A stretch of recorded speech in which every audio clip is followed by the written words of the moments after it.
What if you could take the core wisdom from three of the absolute sharpest minds on personal effectiveness? We're talking James Clear, Sam Altman, and Naval Ravikant, and merge it all into one single operating system.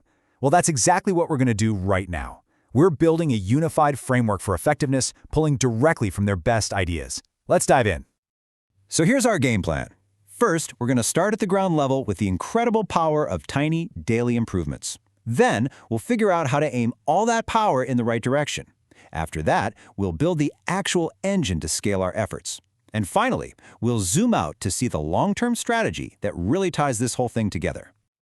Okay, first things first, the foundation. Before we even talk about what to do or how to do it, we have to get our heads around this almost magical force of making small, consistent gains day in and day out. So what's with this number? 37 times. That is the, frankly, staggering result of getting just 1% better every single day for 1 year. You know, it's so easy to dismiss a 1% improvement. It feels like nothing in the moment, but over time, the effect is absolutely massive. And this is where James Clear just frames it so perfectly. It's not about some huge, dramatic moment of change. No, it's about the quiet, steady accumulation of these tiny wins. The math just doesn't lie. A tiny daily improvement really does compound into something truly remarkable. And Naval Ravikant takes this idea and blows it wide open. He says, look, this isn't just a concept for your bank account. It's basically a universal law of life. Your relationships, your knowledge, your health, they all run on this same compounding engine. All the real, lasting returns in life come from playing that long game. Okay, so we've got this incredible force, this compounding power at our disposal. But here's the thing.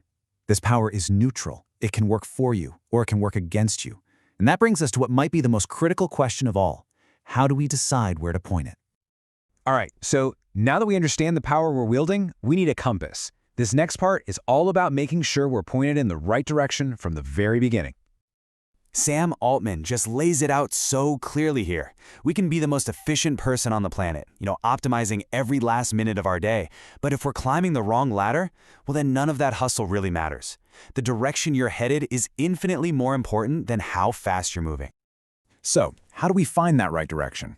Well, Naval Ravikant gives us this incredible tool called specific knowledge.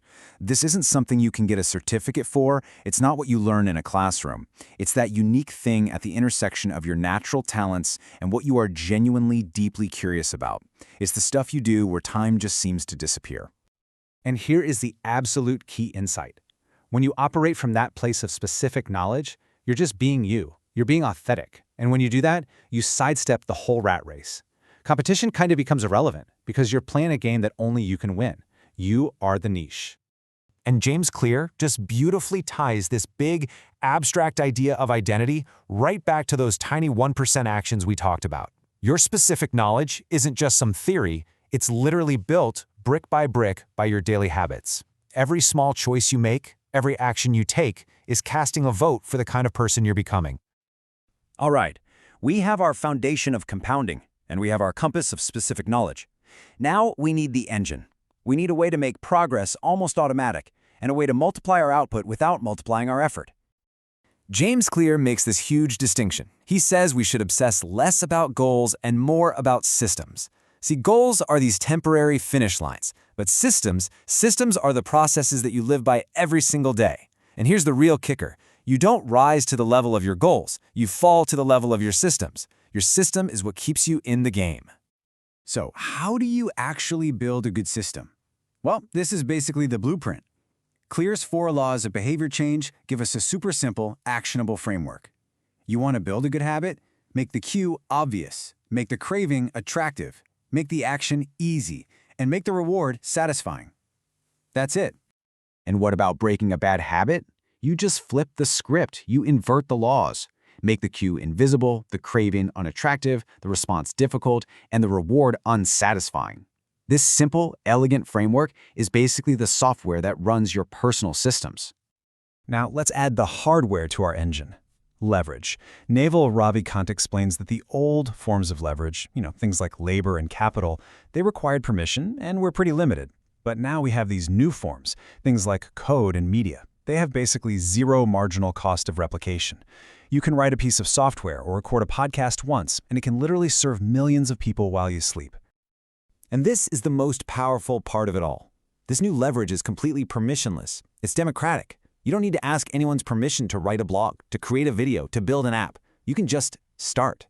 And this allows anyone to scale their own specific knowledge in a way that was just impossible for most of history. Okay, finally, let's zoom all the way out. We've built the engine, we know how to steer it, but what's the road we're actually driving on?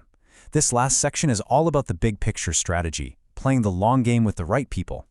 Naval tells us to play iterated games. Now, that sounds kind of fancy, but it's a really simple idea. Engage in interactions where you deal with the same people again and again. And why is that so important? Because reputation and trust, those are things that are built over time. And all the best returns in life, whether it's wealth, relationships, or knowledge, it all comes from that long-term compounding. And who you choose to play these long-term games with is absolutely critical. Both Naval and Sam Altman really hit this point hard. You want to surround yourself with people who have high intelligence, high energy, and most importantly, high integrity. Find the people who are positive, who push you, and who absolutely do not belittle your ambitions. So, here we are at the end of our framework. You're getting 1% better every day. You're working on what you're uniquely good at, you're using systems and leverage, you're playing long-term games with great people. By all accounts, you're on the path to being incredibly effective and successful. But what's it all for? What is the actual prize at the end of all this? And this quote from Naval just brings it all home so perfectly. The ultimate goal of all this effort, all this effectiveness, it isn't just about the money or the status. It's about earning the things that can't be bought, the true rewards of a life well lived. They're things like a calm mind, good health, and strong relationships. And that is a prize worth compounding for.